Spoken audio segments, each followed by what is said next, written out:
বিজন্নাল সেজে ভয় দেখিয়ে বিজিতের মুখ থেকে কথা বের করলো লাড্ডু ও পিকু। হ্যাঁ বন্ধুরা, এমনটাই দেখা যাবে।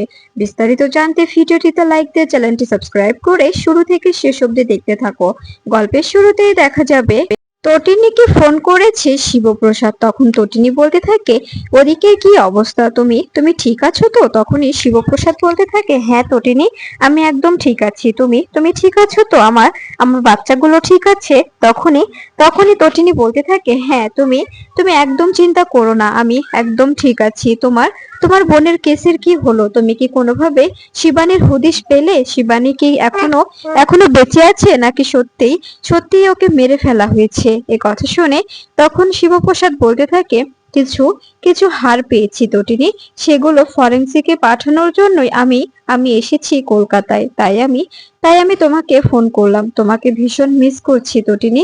তখন তটিনী বলতে থাকে, আমিও আমিও তোমাকে ভীষণ মিস করছি। তখন শিবপ্রসাদ বলতে থাকে, আমি যে তোমাকে তোমাকে কতটা মিস করছি বলে বোঝাতে পারবো না। আমি মিস করছি আমাদের আমাদের ওই 600 স্কয়ার ফিটের ফ্ল্যাটটাকে। আমি মিস করছি আমার আমার পরিবারটাকে। আমি মিস করছি আমার আমার অর্ধাঙ্গিনীকে। আমি মিস করছি আমার আমার বাচ্চাগুলোকে। কিন্তু আমার আমার করার কিচ্ছু নেই তটিনী। তখন তটিনী বলতে থাকে, আমিও মিস করছি। তুমি তুমি শুধু একা মিস করছো না, আমিও মিস করছি আমার ওই রান্নাঘরটা, আমার আমার ছেলে মেয়েদের খুনসুটি, আমার ছেলের বাবার সঙ্গে আমার আমার ভালোবাসা, এগুলো সবটাই আমি মিস করছি। কিন্তু চিন্তা করো না, সবকিছু ঠিকঠাক হয়ে যাবে। এই বলে ফোন কেটে দেয় তটিনী। তখনই শিবপ্রসাদকে বলরাম বলতে থাকে, কি ব্যাপার, কি বলছিল? কি বইয়ের সঙ্গে প্রেম আলাপ করছিলে নাকি? তখন শিবপ্রসাদ বলতে থাকে, আসলে জানিস কি, আমার না তটিনীকে ভালোবাসা একটুও কমে না। আমার মনে হয়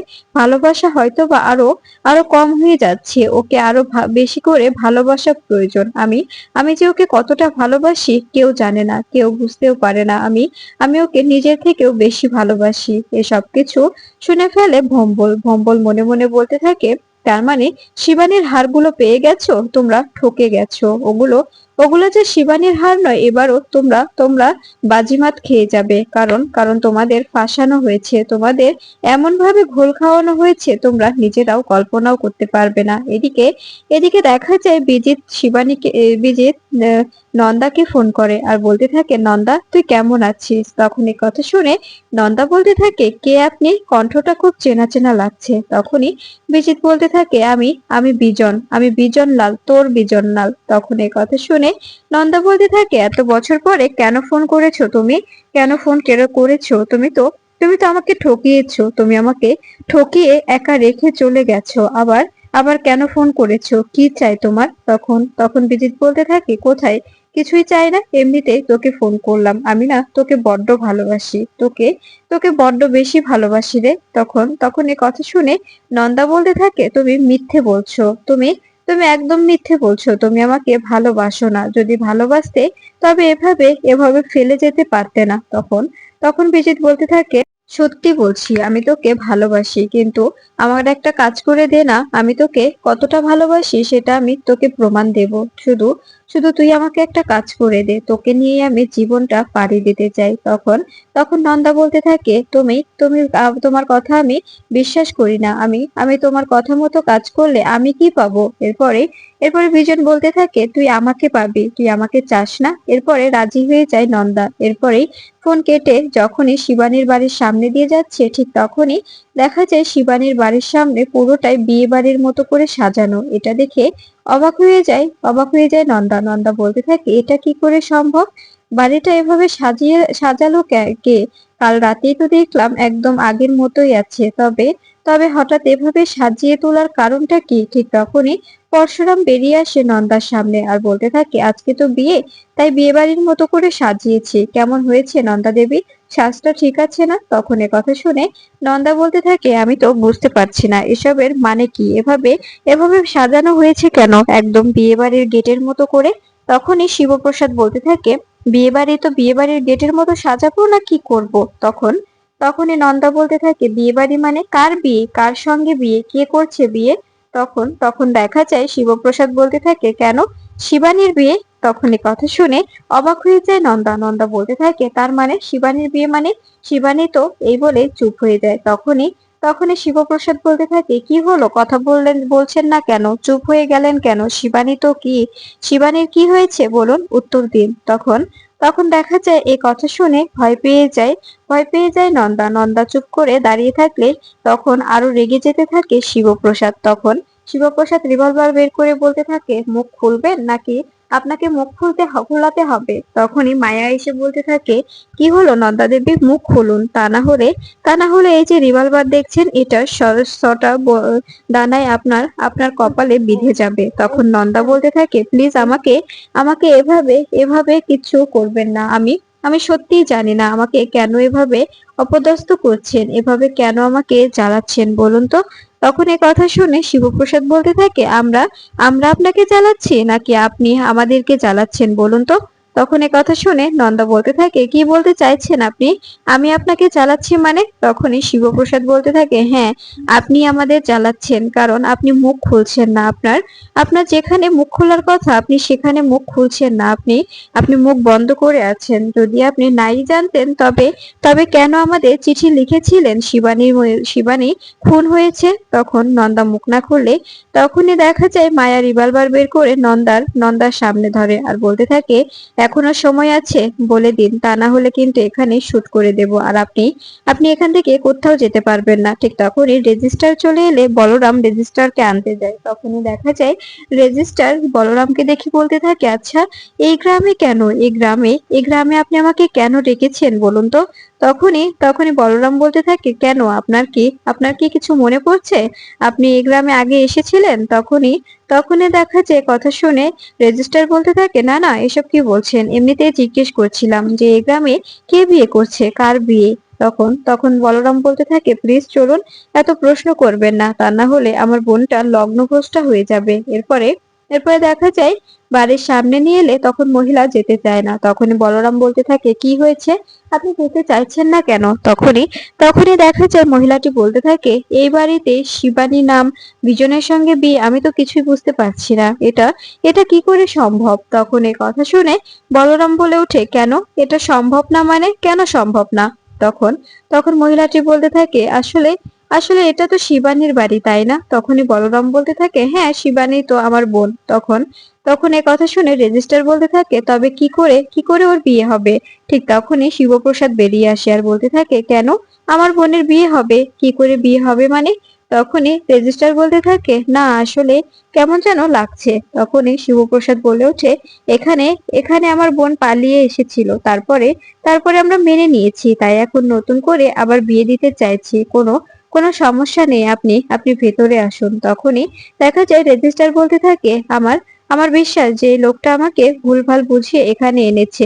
আমি আসতে চাইনি, উনি আমাকে জোর করে এনেছে, আর আমার আমার মনে হচ্ছে ভেতরে কোনো গন্ডগোল হচ্ছে। তখনই শিবপ্রসাদ বুঝিয়ে রেজিস্টারকে ভেতরে নিয়ে যায়। ভেতরে নিয়ে বসতে বললে তখন রেজিস্টার বলতে থাকে, কোথায়, কনেকে নিয়ে আসুন আগে, কনেকে নিয়ে এসে কনেকে দিয়ে সাইন করিয়ে তারপরে তারপরে বরকে দিয়ে সাইন করানো হবে। তখন তখন দেখা যায় এ কথা শুনে শিবপ্রসাদ বলতে থাকে, হ্যাঁ, একদম একদম ঠিক বলেছেন, আগে তো কনেকে সাইন করাতে হবে, তাই না? মায়া, কোথায়, কনেকে নিয়ে এসো, আমাদের আমাদের নতুন কনেকে নিয়ে এসো। তখনই এরপরে মায়া সাজিয়ে গুছিয়ে বড় করে ঘোমটা দিয়ে নন্দাকে রেজিস্টারের সামনে নিয়ে আসে।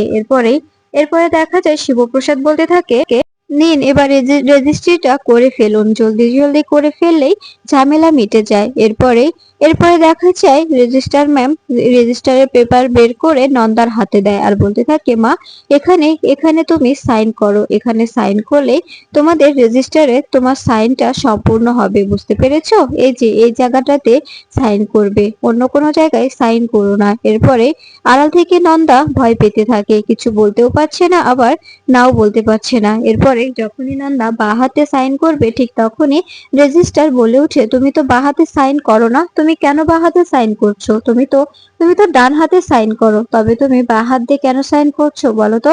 এই, তোমার আমি মুখ দেখতে চাই, মুখ না দেখলে আমি তোমাকে সাইন করতে দেব না। ঘোমটা তোলো বলছি, ঘোমটা তোলো। তখন এ কথা শুনে শিবপ্রসাদ বলতে থাকে, আপনি এসব কি বলছেন? আপনি কি শিবানীকে চেনেন, যে ও ডান হাত দিয়ে সাইন করে নাকি বাম হাত দিয়ে সাইন করে, আপনি কি করে জানলেন? তখনই দেখা যায় রেজিস্টার ভয় পেয়ে যায়। এরপরে দেখা যায় নন্দাকে মাথার ঘোমটা সরাতে বললে তখন নন্দা ঘোমটা সরিয়ে ফেলে। এরপরে রেজিস্টার বলতে থাকে, এ তো শিবানী নয়, এ তো শিবানী নয়, শিবানী অন্য কেউ, শিবানীকে আমি চিনি তো, শিবানী, শিবানী অনেক মিষ্টি একটা মেয়ে, এ তো শিবানী নয়, একে কেন শিবানী সাজানো হয়েছে। তখন তখন শিবপ্রসাদ বলতে থাকে, তার মানে আপনি শিবানীকে চেনেন তাই না, শিবানীকে আপনি খুব ভালো করে চেনেন। তখন তখন মহিলাটি বলতে থাকে, হ্যাঁ আমি তো চিনি, এখানেই তো ছিল শিবানী, এখানেই, এখানেই আমি ওদের বিয়ে দিয়েছিলাম, এদের ওদের ওদের রেজিস্টার করিয়েছিলাম, এই জায়গাতে ঠিক এভাবে বসেছিল, তাই আমি ভেবেছিলাম যে এ কেন কেন এরকম করে বসে আছে, শিবানী তো লক্ষ্মীমন্দ্র মেয়ে একটি, আর এ কি, আমি তো বুঝতে পারছি না কেন আপনারা এরকম করে নাটক সাজাচ্ছেন। আমি জানতাম কোনো কোনো খটকা আছে, লোকটা আমাকে টাকার লোভ দেখিয়ে এরকম একটা জায়গায় নিয়ে এসেছে। আপনারা কি করতে চাইছেন বলুন তো, এভাবে এভাবে কেন আমাকে ডেকে আনা হয়েছে, আমি কি জানতে পারি? তখনই তখনই দেখা যায় শিবপ্রসাদ বলতে থাকে, বরের নামটা জানেন? তখন তখন দেখা যায় শিবানীর ছবি নিয়ে এসে রেজিস্ট্রার ম্যামের হাতে দিয়ে বলতে থাকে, দেখুন তো এই শিবানী কিনা। তখনই শিবানীর ছবি দেখে রেজিস্ট্রার ম্যাম বলতে থাকে, হ্যাঁ এই তো শিবানী, এই তো শিবানী, খুব মেয়ে, খুব মিষ্টি মেয়ে, অনেক অনেক ভালো মেয়ে, জানেন আমি যখন ওদের ওদের বিয়েটা সম্পূর্ণ করে দিচ্ছিলাম, রেজিস্টার করে দিচ্ছিলাম, তখন ও আমাকে প্রণাম করেছিল, আমাকে আমাকে বলেছিল যে আপনি আপনি যখন ইচ্ছে হবে আসবেন, কিন্তু কিন্তু আর আসা হয়নি। ও অনেক অনেক লক্ষ্মীমন্ত মেয়ে ছিল, কেন কি হয়েছে, আর শিবানী কোথায়? তখন তখন মায়া বলতে থাকে, আপনি আপনি চিন্তা করবেন না, এবার এবার বলুন শিবানীর কার সঙ্গে বিয়ে হয়েছিল, শিবানীর বরের নাম কি? এরপরে যখনই নাম বলতে যাবে ঠিক তখনই বিজনের লোক রেজিস্টার ম্যামকে মারতে আসে। তখনই শিবপ্রসাদ তাকে মেরে বলরামকে বলতে থাকে, বলরাম ওকে জলদি তোল আর কলকাতা পাঠিয়ে দে, কলকাতা নিয়ে যা, স্পেশাল ব্রাঞ্চে গিয়ে নিয়ে গিয়ে ফেল। এরপরে রেজিস্টার ম্যাম বলতে থাকে, কে এই লোকটা, এই লোকটা কি বলছে এসব, আমি তো বুঝতে পারছি না। তখনই মায়া বলতে থাকে, উনি হচ্ছেন স্পেশাল ব্রাঞ্চ অফিসার পরশুরাম, উনি উনি স্পেশাল ব্রাঞ্চের কর্মকর্তা পরশুরাম পরশুরাম গাঙ্গুলি। তখন তখন এ কথা শুনে দেখা যায় মহিলাটি ভয় পেয়ে যায় আর বলতে থাকে, কি বলছেন এসব, তবে তবে উনি কেন কেন আমাকে এখানে ডেকে এনেছে, আমি তো বুঝতে পারছি না, আমাকে এখানে আনার উদ্দেশ্যটা কি, আমি আমি কি করেছি?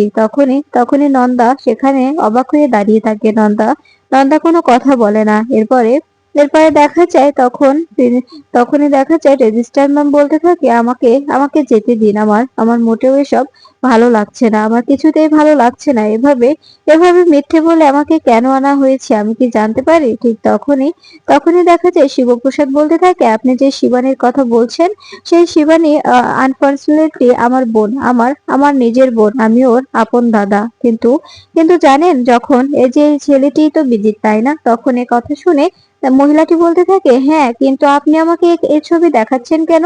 তখনই শিবপ্রসাদ বলতে থাকে, আসলে আসলে এর সঙ্গে বিয়ে হয়েছিল আমার বোনের, আর গত 10 থেকে 12 বছর আগে আমার বোনকে খুন করা হয়। আমার বোন এখন এখন আর আমাদের মাঝে নেই। আমার বোনের তদন্ত করতে আমি এখানে এসেছি। আমরা আমরা আমার বোনকে অনেক খুঁজেছি, কিন্তু কোথাও খুঁজে পাইনি। ও ও পালিয়ে এসেছিল বাড়ি থেকে, কিন্তু ভাবতেও পারিনি যে ওই রকম একটা জঘন্য ছেলের সঙ্গে সম্পর্ক করে বাড়ি ছেড়ে পালাতে চেয়েছে। যদি জানতাম তবে কখনোই ওকে ওকে আসতে দিতাম না। কিন্তু বিশ্বাস করেন, আমার বোনটাকে আমি অনেক ভালোবাসতাম। আমার বোনটা এখন কোথায় আছে, কিভাবে আছে, আমি নিজেও জানি না। এদিকে এদিকে বিজিতকে ভয় দেখাতে বিজন সাজে লাট্টু। এরপরে পিকু এসে বলতে থাকে, বিজিত আঙ্কেল একটা জিনিস দেখবে, আমার ভাই কি সেজেছে। এরপরে দেখা যায় লাট্টু বেরিয়ে এলে ভয় পেয়ে যায় বিজিত। বিজিত বলতে থাকে, তুই এসব কেন সেজেছিস, আর এই গোপটা তো আমার, এই গোপটা তুই কেন নিয়েছিস? তখনই লাট্টু বলতে থাকে, তুমি যেমন খেলছিলে, তুমি যেমন সাজছিলে, ঠিক তেমনই আমিও সেজেছি। আমাদের আমাদের স্কুলে কম্পিটিশন আছে, সেখানে আমি এভাবেই সেজে যাব। কোনো কোনো কথা হবে না, আর আমি তোমার এই মুভসটা কিছুতেই দেব না। এটা এটা আমার কাছে থাকবে, এটা আমার প্রয়োজন, আমার কাছে থাকবে।